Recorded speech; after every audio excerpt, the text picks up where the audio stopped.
This is Coda Radio, episode 335 for December 10th, 2018.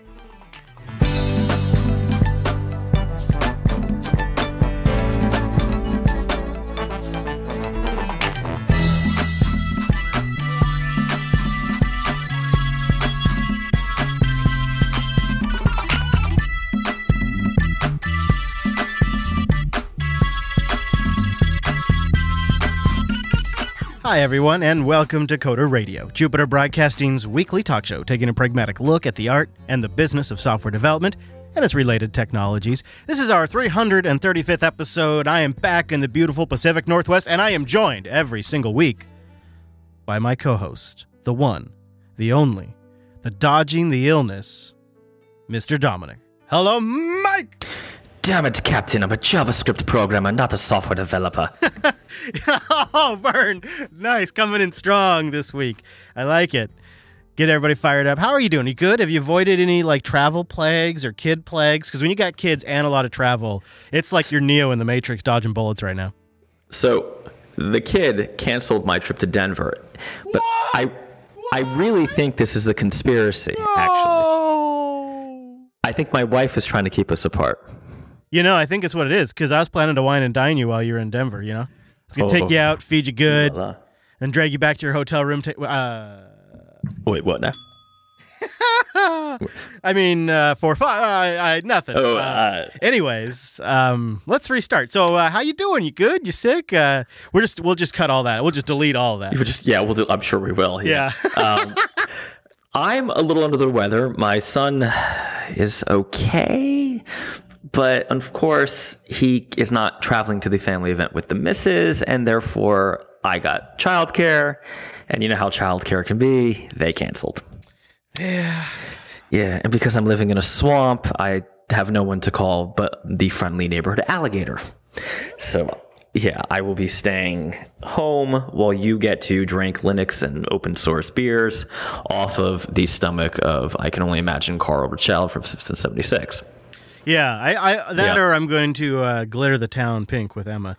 I'll tell you though, we're going to have a party. We'll just have to reschedule. It eventually one day will happen. But WWDC, because we could do it live, and I could light myself on fire on stage. Are you going to go to WWDC this year? As much as I'm fond of spending money, $1,600 and then $1,000 for a hotel room is not going to happen. Yeah, I didn't think so. Yeah. No, we'll figure it out. Although, now we know that the show won't get weird. For all we know, had we met. See, here's the thing, though, is what I'm worried is if we go too long, then it's going to have negative consequences on our relationship. You know what I'm saying? Because... You sound like my wife again, Chris. It's getting weird. What we have going on between you and me is special. And we've never met in person. So if we meet in person, we might not like each other anymore. It could happen. You never know. So, probably not, but it could have happened. And now See, the dirty secret about me is I'm a lot less crazy in person. Huh. I wonder if that's true for me. It depends on the day you get me and the people I'm around. I can be one low-key mother effer, or sometimes I can be the most fired up, intense person. Although in Denver, you never know. You pick up the wrong cookie and you're flying. So I'll show them a thing or two. Let me tell you what. All right. So you know who else is flying? Who? Right off the edge of glory. Oh my goodness! Yeah. Is this unbelievable or what? You know what? 5 years ago, I would have bet you any amount of money this would never have happened. 5 years ago? 5 minutes ago? Just because this was a fundamental 20-plus year investment by Microsoft, and now for Microsoft to be moving Edge to Chromium is one of the biggest platform shifts I think we've ever seen. And because think of the size of Microsoft, and think what this means for Electron. Think about that. Think about what this means for Electron. And you know where this is going, don't you? Tell me where it's going. This is I'll tell you why Microsoft's doing this. Because what they're going for is more valuable than Edge or Triton or whatever you want to call the rendering engine. What they're going for is creating, I think, or recreating a lot of their apps in Electron, We've got Skype in Electron now. We've got Visual Studio Code in Electron. Microsoft is, I guess, so I don't have any public things to point to, but I have reason to believe that Microsoft is working on projects behind the scenes that are applications that haven't been publicly released yet that are also Electron-based. Are we still in the alternate universe from last week, the dark universe here? I guess maybe we never got out. Maybe we never. It's like those holodeck episodes where you leave the holodeck, but you really just are still on like a new simulation. Yeah, right. That's what's happening. So, of things I might want for Christmas this year, because we are in the holiday season, Chris. More Electron was not on the list. Well, what if instead of running a dozen different Electron engines or Chrome engines to power these Electron apps, what if your operating system had one super efficient engine built in that these Electron apps could just run off of? Ooh, could we call it the Windows subsystem for Electron? Yeah. Or we would call it the Edge engine or something. So one Edge engine, so you could have Slack and all your other applications that maybe it's Visual Studio Code, maybe it's a yet unreleased but very large Microsoft product that is rewritten in Electron. I think about this too. Think about as all roads eventually lead to Azure, and as things like Office 365 become one of their premier services platforms, it just makes a lot of sense to start building some of those things that connect back to those roads in Electron. Because otherwise they're writing the applications twice in the case of Office 365. I mean, that wouldn't. So my understanding of the architecture of Electron, though, is that would also require significant changes in how Electron itself works. Yeah, and it's going to require significant changes to Chromium. Although who owns Electron? And you're catching on. Catching on here, yeah. And who has the power to become one of probably the second largest contributor to the Chromium code base? And who has an app store that doesn't have any apps? There you go. Right? Was that too mean? No, that last one was no, you're on point there too. So this is, I think, why they're willing to kill a 20-year legacy. So you just blown my mind. I took this. See, I think I'm fighting the battles of the early 2000s. I'm thinking about like web standards and how like it is truly the case that Chromium is now the IE6 of our time. Maybe you're right. Maybe we should just welcome our new Chromium overlords. Well, I think there's just no getting out of it just because of the sheer market size of Android. And iOS is also WebKit, which is pretty damn close to Chromium, damn near just cousins. And yeah, you got to look at cousins sometimes. They got to factor that in. And there is no territory to win anymore. And I feel bad for Mozilla. I feel really bad for Mozilla. But this, I always feel bad for Mozilla, but this might be the better way to influence something this large now, is instead of pretending like it doesn't exist and siloing all your innovations into your own engine that 1% of the web uses, or I'm being mean there, but you get my point. Instead, use your incredible weight now as one of the world's largest open source contributors to affect the Chromium project and push it in a direction that is complementary to your platform. And that's what they're going to do. They're going to make... I bet Windows will be the best platform to run Chrome on, which it almost already is anyways. But we did have this, or something similar to what you're describing before, right? The Windows, in the I'm going back to WinRT again, people. Yeah, buddy. Win.js, right, where it was native hooks via JavaScript into the WinRT, I believe, APIs. Did you see?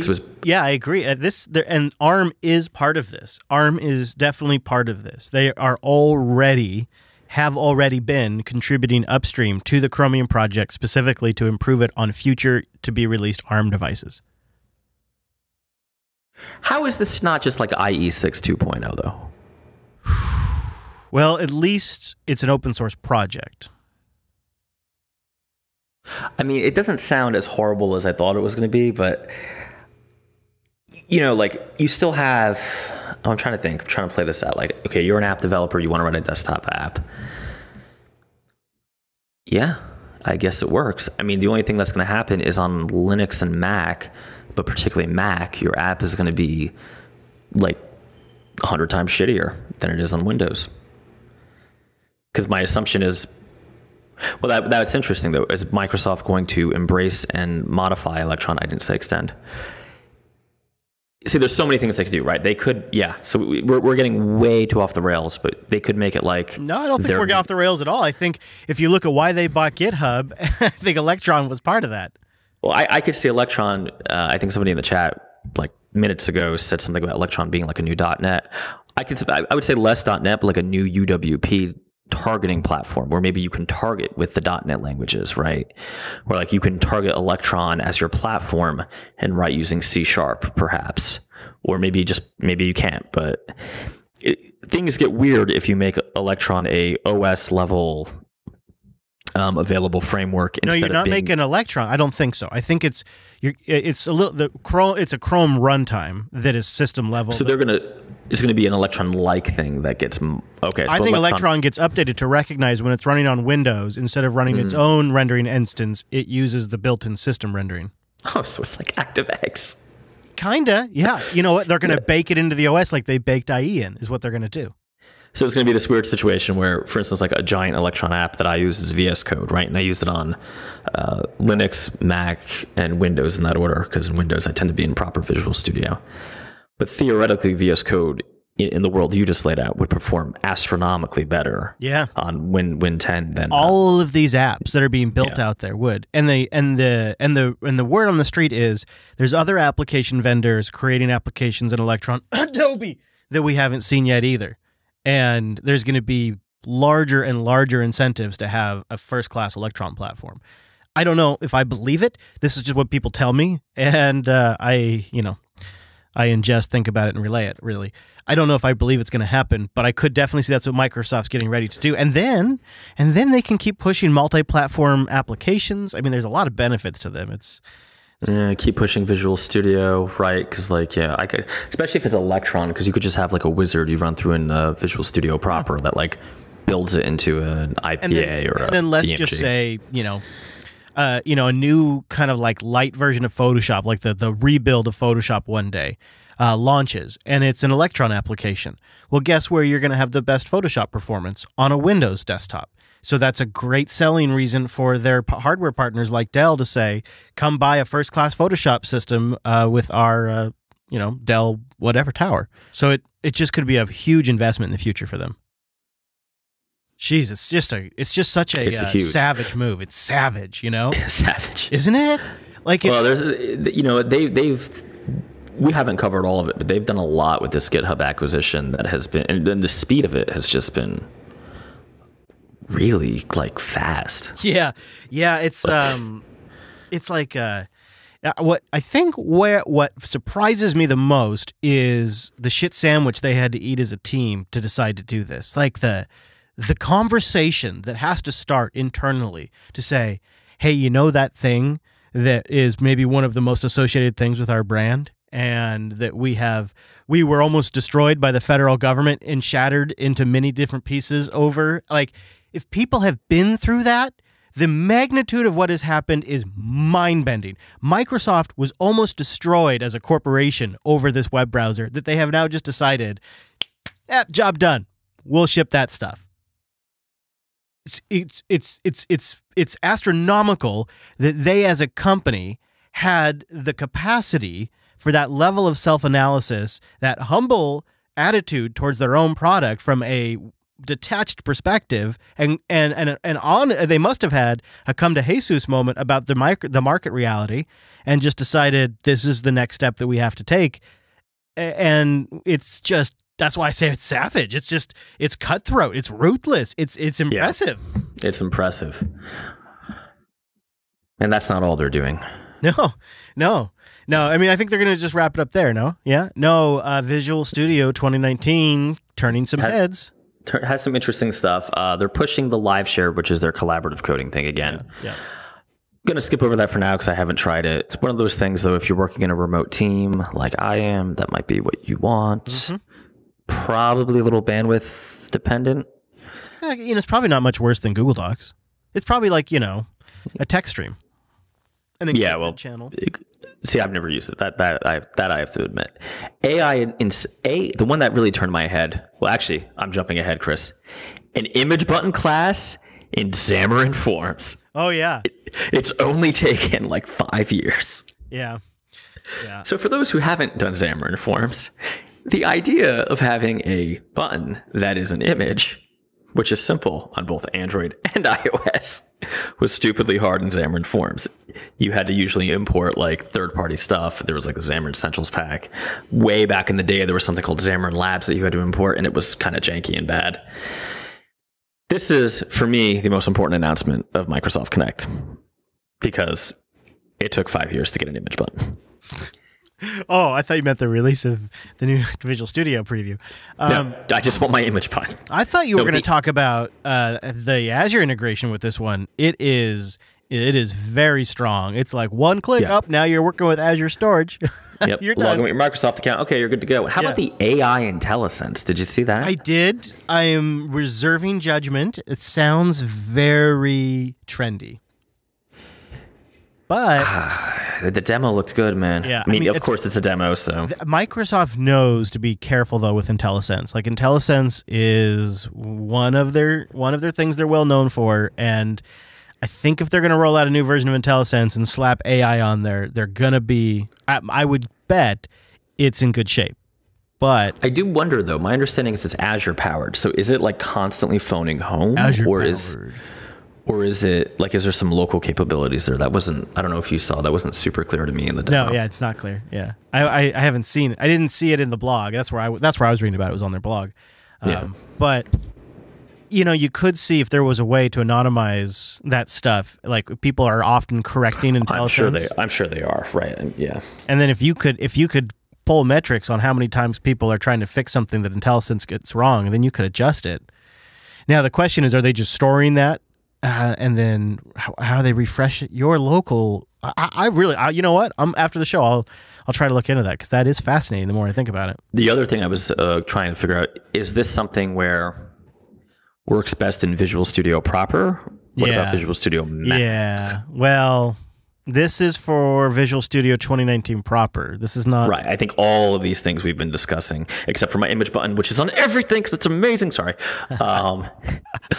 is basically Visual Studio proper, which, you know, I have to be honest, speaking of like things one might, you know, write cross-platform, I was sort of hoping for VS proper, or at least VS for Mac Linux version, because it is just mono-develop under the hood. Mm-hmm.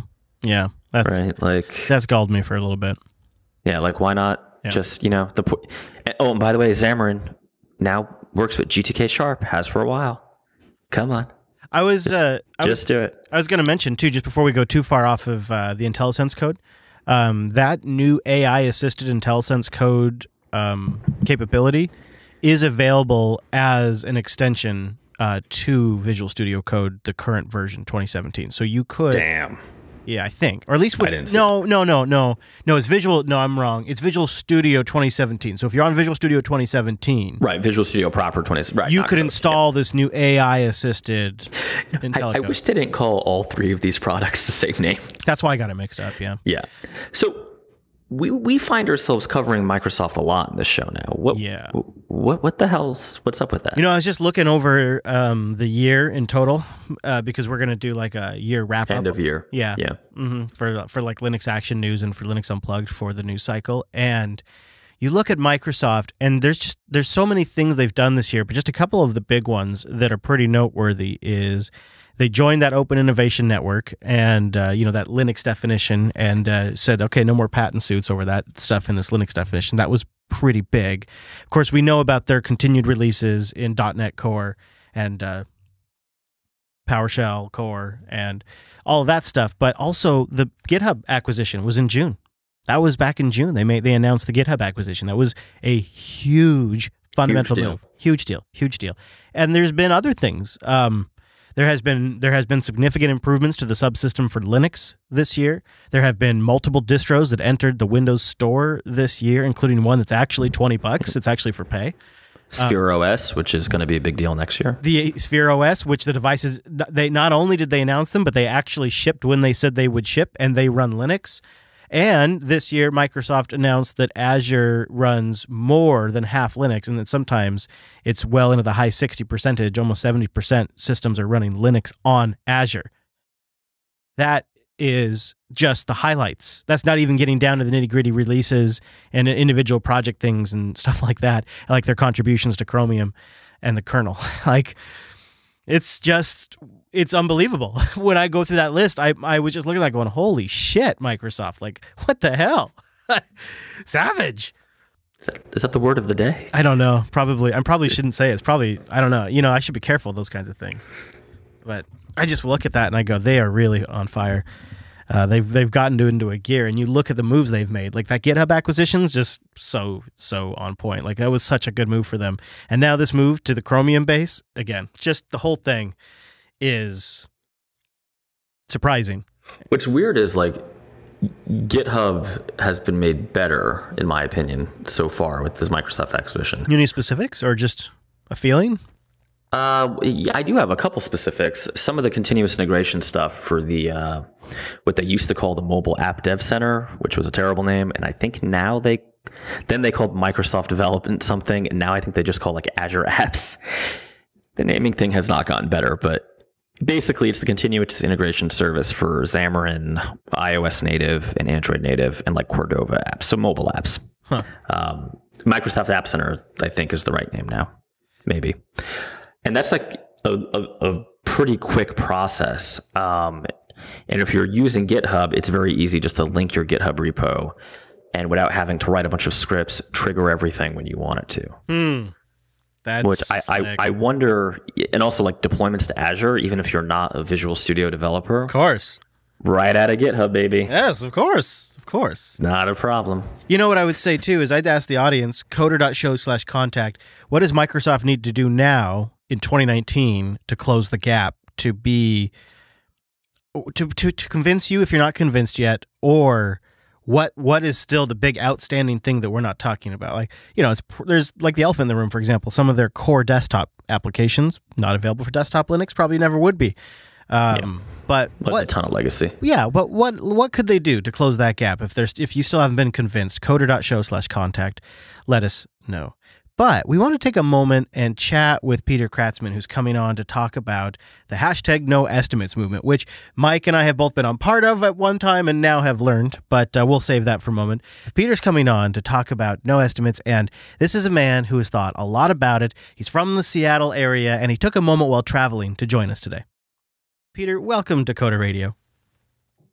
Thank you very much. Glad to be here. I got to say, Mike, I was kind of surprised when you invited Peter on because some of this stuff goes against what you and I have discussed on the show for ages. Some of it. Some of it. Or what we've come around to more recently. But we have said some things that we are guilty of in Peter's post here. Several years ago, Peter would have had some issues. Yes, yeah. So, Peter, we kind of wanted to start with maybe I'll paraphrase our previous position, which we have changed on, is we used to try to make the case for starting work with no complete estimates on this show from a somewhat experience-based continuous disappointment of estimates never really properly setting expectations, never really preventing scope creep. But one of the things you touch on is a lot of times the arguments are more anecdotal, and so were ours. Our arguments were anecdotal. You also say it's often jives at evil management. A lot of ours were. Is this an area where we all make a very common mistake? Because it feels like we made these very mistakes. Well, stance. I hesitate to call it a mistake, although I clearly think, in general, no estimates is a very big mistake. But it's a natural thing for people to drift into who have encountered bad use of estimates or not been able to make their estimates jibe and been frustrated by that. And I recognize and acknowledge that very strongly.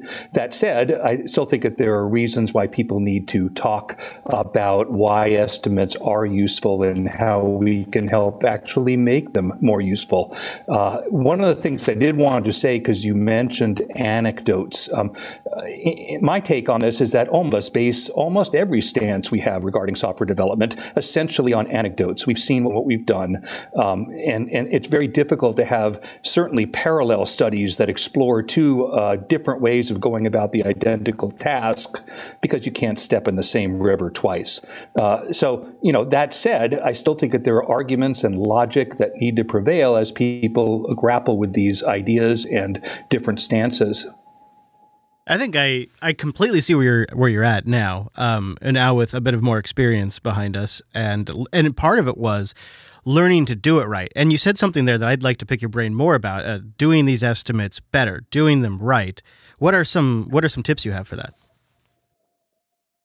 Well, in some ways, recognizing the fact that it's not black and white and estimates aren't guesses, which is kind of what the no estimates movement will very quickly try to lead you into saying that estimates are guesses. And all that means really is that they're not 100% guaranteed. Well, that's why they're called estimates.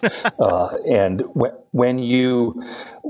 when you insist that something be 100% accurate, you're really not recognizing the reality of most of the things we do in life, let alone software development, where we have to make the best call we can based on imperfect information.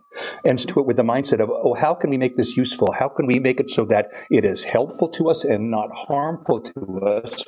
How can we clearly delineate the difference between an estimate and a target and a commitment or a schedule? I mean, and those things are not equivalent. None of those is equivalent to the other. And often you will hear people, estimates turn into commitments. Well, that's bad when they do directly. However, I also point out that commitments are always based on some kind of estimate. You can't possibly say, I'm going to do X, Y, or Z by a given time unless you are form of. And so you have to understand that you need to bake the estimates that you come up with, which are, in my mind, best, rather than being time-driven, being estimates of effort. And you kind of accumulate all those together and you determine what the appropriate schedule is.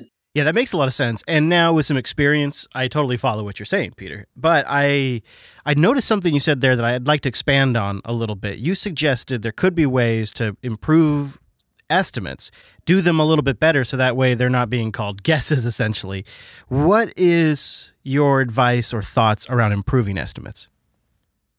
Well, a lot of it is going into it with the appropriate mindset that estimates can be useful and that they are not 100% guarantees. They're not a schedule. They're not a commitment. And people tend to, who get pulled into the no estimates viewpoint, they tend to start equating those things because they've seen it happen. They've seen estimates turn into commitments. And, that's by nature a bad thing when it happens directly. I would point out that with commitments are a desirable thing in business. You actually need to have them between teams, between vendors, between partners in a business engagement. And if you're going to make commitments, you're going to need to base those in some form on some kind of estimate.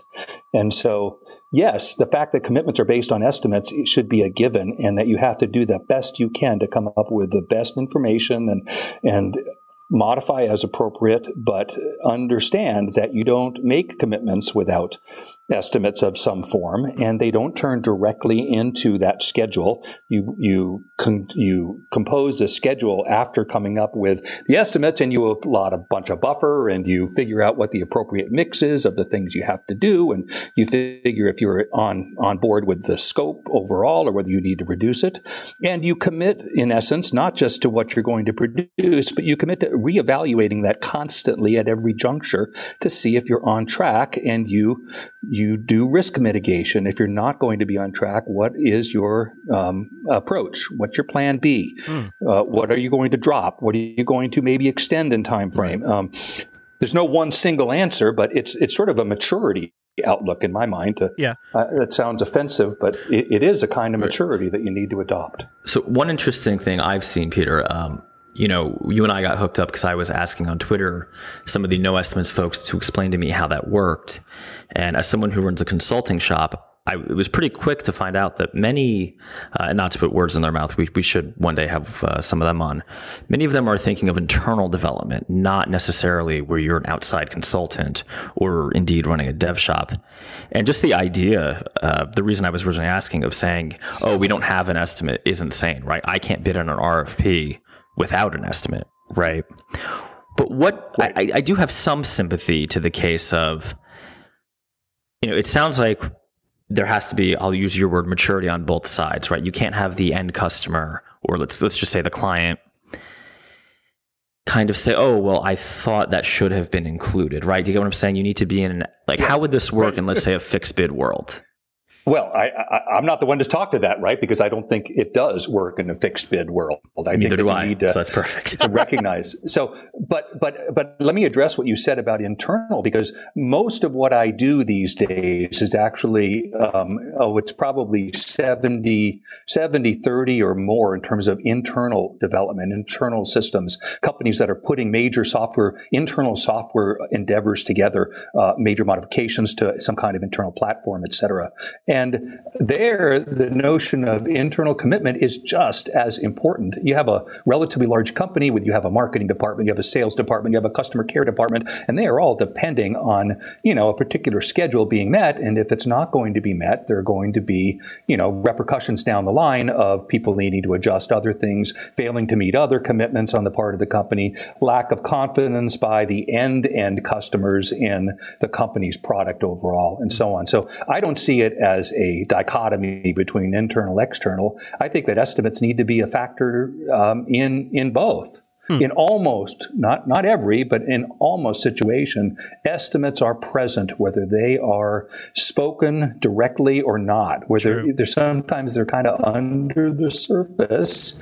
People don't really talk about them, but they're still really there. Yeah, that's very true. So I guess it seems like the challenge is probably for some people in our audience and people getting started in the industry is estimates are hard to do right when you're new. And part of what you touched on there was a feedback cycle where you look at what you got right, look at what you got wrong, and you iterate on your ability to estimate.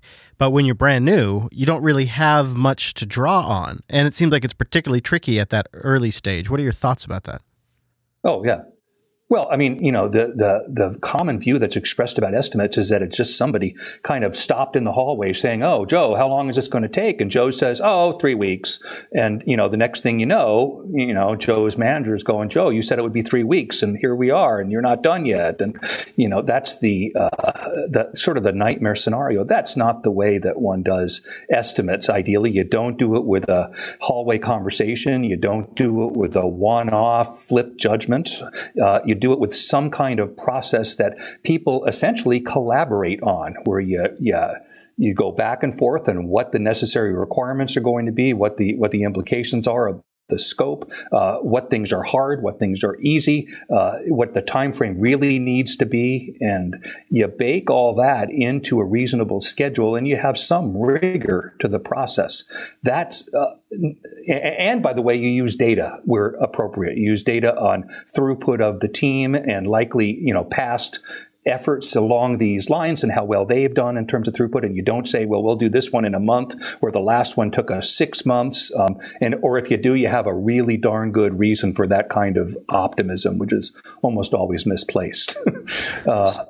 So that sounds a lot like, that sounds a lot like one of my hobby horses, which is always have a documentation and for lack of a better term, discovery process for any new work. Is that something you would agree with?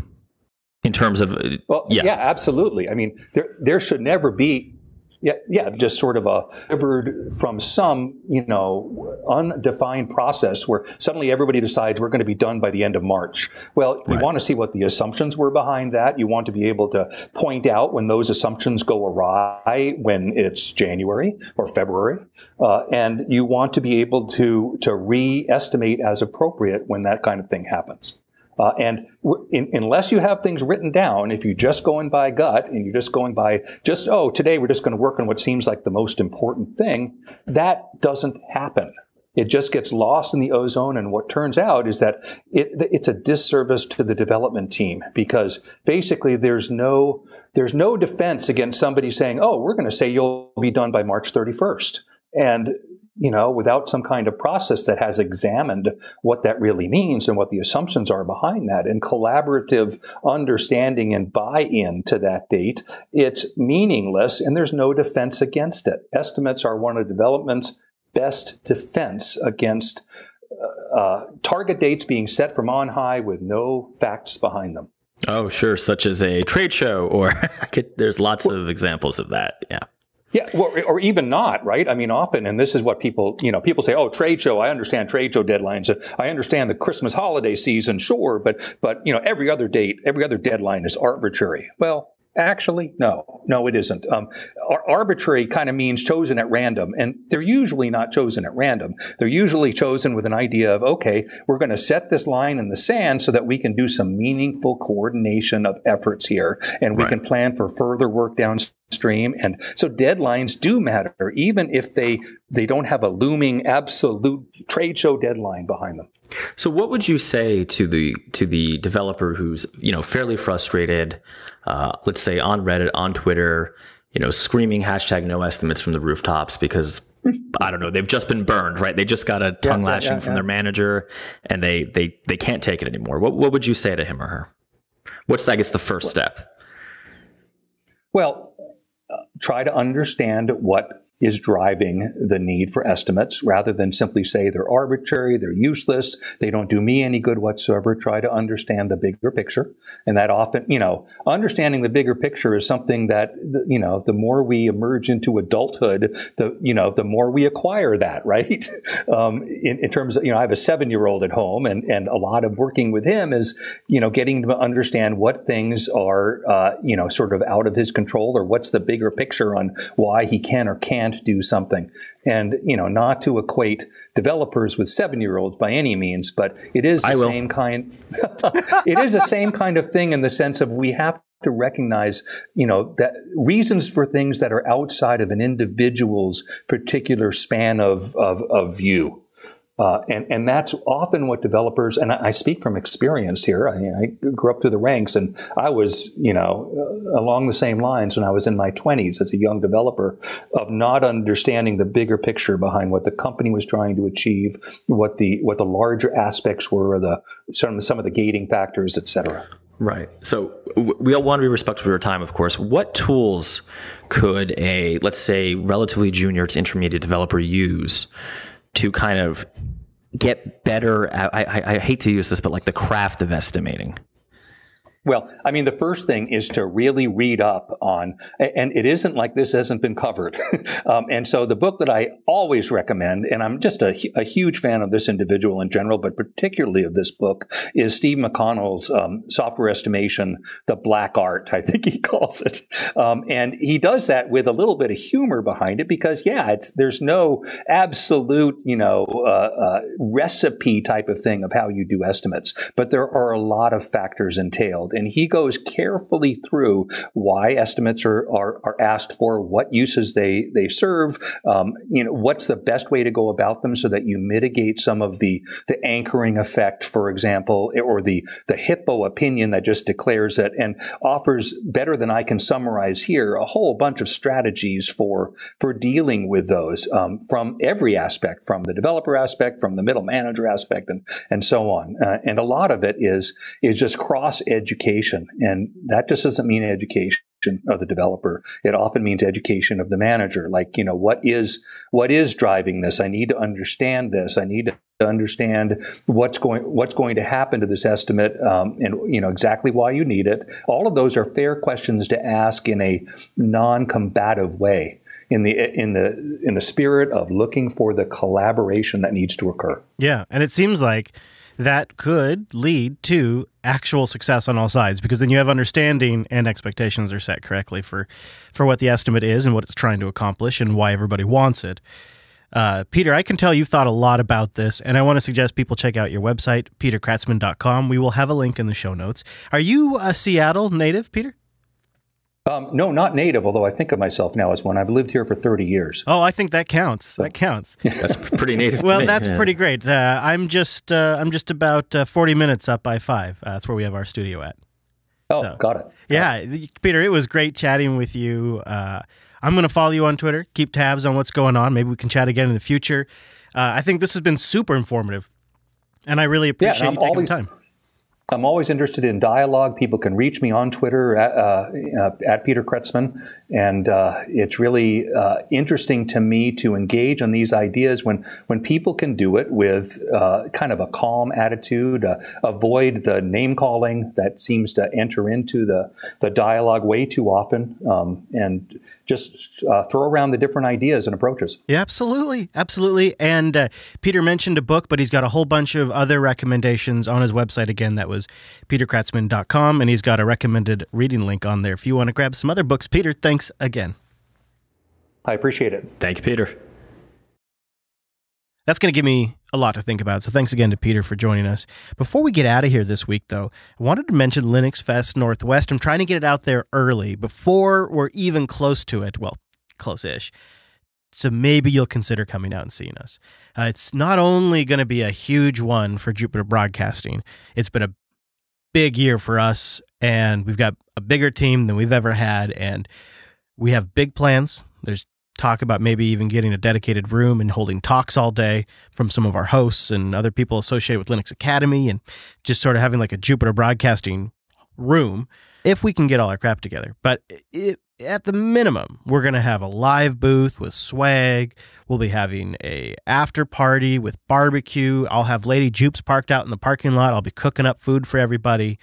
And Bellingham is one of the prettiest places in the Northwest. So if you can make it out, go to linuxfestnorthwest.org for details. It is April 26th through the 28th at the Bellingham Technical College. If you're in the States, you may check to see if you can just fly into Bellingham. They do have an airport, and oh boy, that's like a 15-minute drive or so to Linux Fest. But you can also fly into SeaTac, and they have shuttles to get you up north. There's people organizing rides. We'll have some vehicles, all of that. And we'll be having a hell of a party. Would love to have you there. We have some big stuff to share. Linux Fest has some big stuff to share. And they're doing a theme for the whole thing, past, present, and future. All right. I've said my bit. Maybe that's where I'll finally meet you, Mike. You should come out to. Oh, we already talked about it. You're not going to make it till not a chance. Mike won't be there. No, I'm not allowed in the state of Washington anymore. After that time, I dressed up as the BSD devil at Linux Fest. I'm turning my efforts on Joe this year. I'm going to get Joe out so we can do a live Linux Action News there. Nice. Yeah, I think that'll be fun. From the UK. All right. Yeah. Well, so now where should we send people for you? We plugged Peter. We should plug you. Where do you want people to go? Follow at Dumanuko on Twitter and go to themadbotter.com. And also, if you need something developed and you want it to be crazy and possibly fly, check it out. We can do that for the new year. That's pretty neat. Boy, that's interesting. I'll just say this. Follow me on Twitter at ChrisLES. The network is at Jupiter Signal. And everything we talked about today is linked on our website, coder.show/335. It's really simple. You can also go to coder.show/subscribe for all the ways to get new episodes, and coder.show/contact to give us your feedback. And last but not least, we also have a subreddit, coderradio.reddit.com. There you go. Check that before every show. It's a great way to slip in a little feedback, get in front of our face. Also to submit a few stories you want us to talk about, vote them up, things like that. coderradio.reddit.com. Thank you for joining us. Come back next week live. We'll be recording a double for the holidays, so it'll be an extended live stream next week. jblive.tv, jupiterbroadcasting.com/calendar for the live time. Thanks for being here. See you next week.